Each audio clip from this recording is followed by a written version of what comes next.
আসসালামু আলাইকুম। বাংলা সংবাদে সবাইকে স্বাগত জানাচ্ছি। ফিরোজ তোহা। শুরুতেই বিআরবি কেবলস সংবাদ শিরোনাম। ইন্নালিল্লাহ। আবারও পুরো মধ্যপ্রাচ্যে তৃতীয় বিশ্বযুদ্ধ শুরু হয়ে গেছে। দখলদার ইসরায়েলি বাহিনী ও মার্কিন যুক্তরাষ্ট্রের সঙ্গে কোনোভাবেই চুক্তি করবে না ইরান। ইরানের পক্ষ থেকে ইরানের পররাষ্ট্র মন্ত্রণালয়ের পক্ষ থেকে বিষয়টি নিশ্চিত করা হয়েছে। এছাড়াও তারা জানিয়েছে যে আমরা কোনোভাবে দখলদারদের জন্য পারমাণবিক অস্ত্র প্রত্যাখ্যান করতে পারব না। ইরানের সমৃদ্ধ ইউরেনিয়াম কারো হাতে দেওয়া সম্ভব নয়। এর ফলে আবারও ভয়াবহ যুদ্ধ শুরু হয়ে যাওয়ার আশঙ্কা তৈরি হয়েছে। আর এরই মাঝে আমাদের হাতে এসে পৌঁছেছে এই যুদ্ধের সর্বশেষ গুরুত্বপূর্ণ সবথেকে তাজা আপডেট সংবাদ আপনাদের জানিয়ে দিব। প্রথমে জানাবো, ওমান থেকে পাকিস্তানে ফিরলেন ইরানের পররাষ্ট্রমন্ত্রী সৈয়দ আব্বাস আরাগচি। জানা গেল কারণ। ওমানে বৈঠক শেষে আবারও পাকিস্তানের ইসলামাবাদে ফিরে এসেছেন ইরানের পররাষ্ট্রমন্ত্রী সৈয়দ আব্বাস আরাগচি। জানা গেল কারণ। কি কারণে তিনি ওমান থেকে আবারও পাকিস্তানে ফিরলেন, এ বিষয়ে খুবই গুরুত্বপূর্ণ সংবাদ জানাবো। তাহলে কি যুদ্ধবিরতি কার্যকর হতে চলেছে? আবারও মার্কিন যুক্তরাষ্ট্রের সঙ্গে ইরানের বৈঠক হবে, আসলে কি হতে চলেছে? এসব বিষয়ে খুবই গুরুত্বপূর্ণ তথ্য জানাবো, সঙ্গেই থাকুন। এরপর জানাবো, ইরান আসলে কে চালাচ্ছে জানে না যুক্তরাষ্ট্র, বললেন ডোনাল্ড ট্রাম্প। মার্কিন প্রেসিডেন্ট ডোনাল্ড ট্রাম্প স্বীকার করেছেন যুদ্ধ পরিস্থিতির মধ্যে একাধিক শীর্ষ নেতা নিহত হওয়ার পরও ইরান আসলে চালাচ্ছে কে? ইরানকে তো আমরা কোনোভাবেই দমন করতে পারছি না বলে জানিয়েছেন যুক্তরাষ্ট্রের প্রেসিডেন্ট ডোনাল্ড ট্রাম্প। তিনি আরও জানিয়েছেন যে কোনো মূল্যে আমরা ইরানকে দমন করতে চাই, তবে আমরা ইরানকে দমন করতে পুরোপুরি ব্যর্থ হয়েছি। ইরানের রাষ্ট্রীয় কাঠামো এতটা শক্তিশালী যে মার্কিন যুক্তরাষ্ট্র তারা ইরানের সবকিছু তছনছ করে দিলেও ইরানের শাসন ব্যবস্থার কোনো পরিবর্তন করতে পারেনি যুক্তরাষ্ট্র। এজন্য তারা অবশেষে এসব বিষয় স্বীকার করেছে। এদিকে ইরান তুরস্ক যৌথ সীমান্তে কাস্টমস পোস্ট উদ্বোধন। ইরান ও তুরস্ক যৌথ সীমান্তে গুরবুলা কাস্টমস পোস্ট উদ্বোধন করা হয়েছে। এই কাস্টম পোস্ট দ্বিপাক্ষিক অর্থনৈতিক সহযোগিতা ও ট্রানজিট সক্ষমতা বাড়াবে বলে আশা করা হচ্ছে। যৌথ সীমান্তে তুরস্কের অংশে অবস্থিত গুরলুক কাস্টমস পোস্টটি আজ দুই দেশের কর্মকর্তাদের উপস্থিতিতে আনুষ্ঠানিকভাবে উদ্বোধন করা হয়েছে। এবারে জানাবো, ইসলামাবাদে আলোচনা শেষে রাশিয়া সফরে যাবেন ইরানের পররাষ্ট্রমন্ত্রী সৈয়দ আব্বাস আরাগচি। ইসলামাবাদে মার্কিন যুক্তরাষ্ট্রের সঙ্গে আবারও ইরানের প্রতিনিধি দলের বৈঠক হওয়ার কথা রয়েছে। সেখানে নেতৃত্ব দিবেন ইরানের পররাষ্ট্রমন্ত্রী সৈয়দ আব্বাস আরাগচি। জানা গেছে এরপর তিনি আবার রাশিয়ায় সফরে যাবেন। আসলে যুদ্ধ পরিস্থিতি কোন দিকে যায় সেটি এখন পর্যন্ত স্পষ্ট করে বলা যাচ্ছে না। পরিস্থিতি যেদিকে যাক খুবই জটিল আকার ধারণ করছে। সবকিছু দখলদারদের সবকিছু ধূলিসাৎ করে দেওয়া হয়েছে। পুরো মধ্যপ্রাচ্য জুড়ে ইহুদিবাদী জায়নবাদীরা তারা শুরু থেকে যে ধরনের কার্যক্রম চালিয়ে যাচ্ছিল তাদেরকে মাটির সঙ্গে মিশিয়ে দিয়েছে ইরানের ইসলামী বিপ্লবী গার্ড বাহিনীর সদস্যরা। এখন মার্কিন যুক্তরাষ্ট্র তারা ইরানের সঙ্গে যুদ্ধ করতে গিয়ে নিজেরাই সবথেকে বড় মাইনকাচিপায় পড়েছে।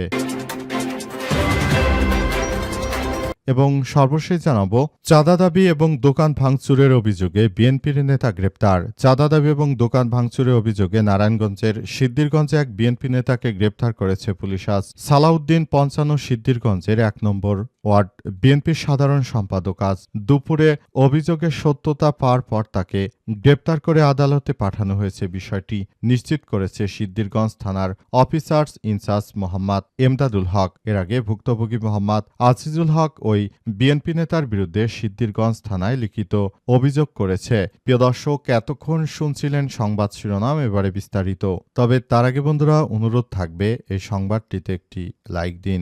এই চ্যানেলে আপনি নতুন হয়ে থাকলে আমাদের সংবাদটি দেখতে দেখতে চ্যানেলটি সাবস্ক্রাইব করে রাখুন। কমেন্ট করে বন্ধুরা আপনার মূল্যবান মতামত জানিয়ে দিন আপনি বিশ্বের কোন দেশ থেকে বা বাংলাদেশের কোন স্থান থেকে আমাদের সংবাদটি দেখছেন এবং শুনছেন। আর বন্ধুরা সংবাদটি আপনার সোশ্যাল মিডিয়া ফেসবুকে শেয়ার করে বন্ধুদেরও দেখার সুযোগ করে দিন। গাজা যুদ্ধে আপনি যদি নিরীহ ফিলিস্তিনিদের ভালোবেসে থাকেন বন্ধুরা কমেন্টে ইয়েস লিখে পুরো বিশ্বকে আমাদের এই সংবাদটি দেখার সুযোগ করে দিন। আর বন্ধুরা কমেন্টের মাধ্যমে জানিয়ে দিন আপনি বিশ্বের কোন দেশ থেকে বা বাংলাদেশের কোন জায়গা থেকে বা বাংলাদেশের কোন জেলা থেকে আমাদের সঙ্গে আপনি কানেক্টেড রয়েছেন। এবারে বিস্তারিত। ওমান থেকে পাকিস্তানে ফিরলেন ইরানের পররাষ্ট্রমন্ত্রী, জানা গেল কারণ। ইরানের পররাষ্ট্রমন্ত্রী সৈয়দ আব্বাস আরাগচি পাকিস্তানে পৌঁছেছেন আজ সন্ধ্যায়। তিনি ইসলামাবাদে পৌঁছান বলে বিভিন্ন গণমাধ্যমের সূত্র থেকে বিষয়টি নিশ্চিত করা হয়েছে। সেখানে আরও জানা গেছে যে ইরানের পররাষ্ট্রমন্ত্রী সৈয়দ আব্বাস আরাগচি তিনি আরও জানিয়েছেন যে তিনি পুরো মধ্যপ্রাচ্য জুড়ে তিনি তার রাষ্ট্রের ব্যাপারটি নিয়ে খুবই সতর্কতার সহিত কাজ করছেন এবং তিনি আরও জানিয়েছেন যে কোনো মূল্যে দখলদার ইসরায়েলি বাহিনীকে কোনোভাবেই ছাড় দেওয়া হবে না। পুরো বিশ্ব জুড়ে দখলদার ইসরায়েলি বাহিনীকে শেষ করে দেওয়া হবে, সবকিছু চুরমার করে দেওয়া হবে এবং দখলদারেরা আর ভবিষ্যতে কোনোদিনও আসলে এগিয়ে যেতে পারবে না। পুরোপুরি পরিস্থিতি অত্যন্ত জটিল আকার ধারণ করেছে বলে সেখানে উল্লেখ করা হয়েছে। মধ্যপ্রাচ্যে এই মুহূর্তে ইহুদিবাদী ইসরায়েল যে ধরনের কর্মকাণ্ড তারা শুরু করেছে, ইরান কোনোভাবেই তাদেরকে ছাড় দিতে পারে না। তাই ইরানের ইসলামী বিপ্লবী গার্ড বাহিনীর সদস্যরা তারা আলোচনা করলেও তারা নিজেদের জায়গায় অটুট অবস্থায় রয়েছে। মার্কিন যুক্তরাষ্ট্র যতই তাদেরকে এই ধরনের কার্যক্রমের জন্য প্রেশারাইজ করুক না কেন, তারা কোনোভাবেই আর মার্কিন যুক্তরাষ্ট্র এবং ইহুদিবাদী ইসরায়েলের কোনো কথাই শুনবে না। ইতিমধ্যে তারা এসব বিষয়গুলো নিশ্চিত করেছে এবং জানিয়েছে যে দখলদার ইসরায়েলি বাহিনী ও মার্কিন যুক্তরাষ্ট্র যতই ইরানের উপর যুদ্ধ থামানোর প্রেশারাইজ করুক না কেন, ইরান তাদের জাতীয় স্বার্থ থেকে এক পাও পিছপা হবে না। শত শত বাধা ডিঙিয়ে ইরান এখন এমন একটি জায়গায় এসেছে, এখানে আসার পেছনে তারা অনেক বেশি জায়নবাদীদের কাছ থেকে বাধার সম্মুখীন হলেও ইরান আজ নিজের শক্তি বলে এ পর্যন্ত এসেছে এবং ইরান এখন আর মার্কিন যুক্তরাষ্ট্রকে তোয়াক্কা করে না।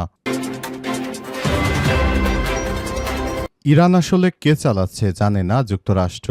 মার্কিন যুক্তরাষ্ট্রের প্রেসিডেন্ট এবার অদ্ভুত দাবি করে বসলেন। তিনি বলেন যে ইরান আসলে চালাচ্ছে কে আমি বলতে পারছি না, কারণ ইরানে যারা দায়িত্বপূর্ণ পদে রয়েছে, যারা ইরানকে নেতৃত্ব দিচ্ছে, তাদেরকে আমরা এতদিন ধরে আসলে ইরানের প্রধান লিডার হিসেবে জানতাম না, কিন্তু বর্তমান দেখতে পাচ্ছি তারাই সব জায়গায় এগিয়ে আসছে। আমরা মনে করি তাহলে ইরান আসলে চালাচ্ছে কে? এরাই চালাচ্ছে নাকি ইরানের বর্তমান supreme leader Ayatollah Mostafa Khamenei তিনি চালাচ্ছেন? আসলে বিষয়টি কি হচ্ছে সেটি সম্পর্কে আমি ওয়াকিবহাল নয় বলে দাবি করেছে যুক্তরাষ্ট্রের প্রেসিডেন্ট ডোনাল্ড ট্রাম্প। মার্কিন যুক্তরাষ্ট্র শুরু থেকে ইরানের উপর এভাবে আক্রমণ করলেও শেষ পর্যন্ত কিন্তু ইরান এমনভাবে কার্যক্রম চালিয়ে যাচ্ছে, এতে সারা বিশ্ব জুড়ে ইরান নিজের পায়ে দাঁড়িয়ে তারপর দখলদারদের বিরুদ্ধে একাই লড়াই অব্যাহত রেখেছে। অতীতে ইরান কোনোদিনও এভাবে শত্রুদের মোকাবেলা করতে পারেনি। এবারই ইতিহাসের প্রথম ইরান এভাবে শত্রুদেরকে সবকিছু তছনছ করে দিয়েছে। পুরো মধ্যপ্রাচ্য জুড়ে জানবাদীরা যে ধরনের কার্যক্রম তারা চালাচ্ছিল, শুধুমাত্র মুসলিম রাষ্ট্র হিসেবে ইরানই একমাত্র রাষ্ট্র যারা এই ইহুদিবাদী ইসরায়েল ও মার্কিন যুক্তরাষ্ট্রের এই সন্ত্রাসী কর্মকাণ্ড একদম মাটির সঙ্গে ধসিয়ে দিয়েছে। পরিস্থিতি যতই খারাপ আকার ধারণ করুক না কেন, দখলদার ইসরায়েলি বাহিনীকে ইরানের পক্ষ থেকে কোনো ছাড় দেওয়া হবে না বলে স্পষ্ট ভাষায় জানিয়ে দেওয়া হয়েছে। ইরান তুরস্ক যৌথ সীমান্তে কাস্টমস পোস্ট উদ্বোধন। ইরান ও তুরস্ক যৌথ সীমান্তে গুরুলাক কাস্টম পোস্ট উদ্বোধন করেছে। এই কাস্টমস পোস্টটি দ্বিপাক্ষিক অর্থনৈতিক সহযোগিতা এবং ট্রানজিট সক্ষমতা বাড়াতে পারবে বলে আশা করা হচ্ছে। যৌথ সীমান্তে তুরস্কের পক্ষ থেকে এসব বিষয় নিশ্চিত করা হয়েছে। যৌথ সীমান্তে তুরস্কের অংশে অবস্থিত গুরবুলাক কাস্টম পোস্টটি শুক্রবার দুই দেশের কর্মকর্তাদের উপস্থিতিতে আনুষ্ঠানিকভাবে উদ্বোধন করা হয়। তুরস্কের মাটিতে আয়োজিত এই উদ্বোধনী অনুষ্ঠানে ইরানের পশ্চিম আজারবাইজান প্রদেশের গভর্নর রেজা রাহমানি এবং তুরস্কের বাণিজ্যমন্ত্রী ওমের বোলাত উপস্থিত ছিলেন। এছাড়াও উভয় দেশে আরও বেশ কয়েকজন কর্মকর্তা এতে অংশ নেন। কর্মকর্তারা জানিয়েছেন, গুরবুলাক কাস্টমস সুবিধাটি চালু হয় দুই দেশের মধ্যে অর্থনৈতিক সহযোগিতা সম্প্রসারণে অত্যন্ত গুরুত্বপূর্ণ ভূমিকা রাখছে। বর্তমান সময়ে দখলদার ইসরায়েলি বাহিনী যেভাবে ইরানের উপর আক্রমণ চালিয়েছে, ইরানকে সর্বাত্মকভাবে সহযোগিতা করছে মুসলিমদের শক্তিশালী দেশ তুরস্ক। তুরস্কের প্রেসিডেন্ট শুরু থেকেই রিসেপ তাইপ এরদোয়ানের পক্ষ থেকে নিশ্চিত করা হয়েছে যে শিয়া সুন্নি মতবাদ দিয়ে মুসলিমদের দলে দলে ভাগ করার মধ্য দিয়ে তারা পুরো মুসলমানদেরকে টার্গেট করেছে এই জাহানবাদীরা। তাই সবাইকে এই মুহূর্তে শিয়া সুন্নি মতবাদ বাদ দিয়ে আসলে সবাইকে মুসলিম হিসেবে প্রতিষ্ঠিত করার ব্যাপারটি নিয়ে কথা বলেছেন। এরপরই জাহানবাদীরা তুরস্কের প্রেসিডেন্ট রেসেপ তাইপ এরদোয়ানকে সরাসরি টেররিস্ট আখ্যায়িত করে তারপর তার উপরে নানাভাবে কুৎসা রটানোর চেষ্টা করছে।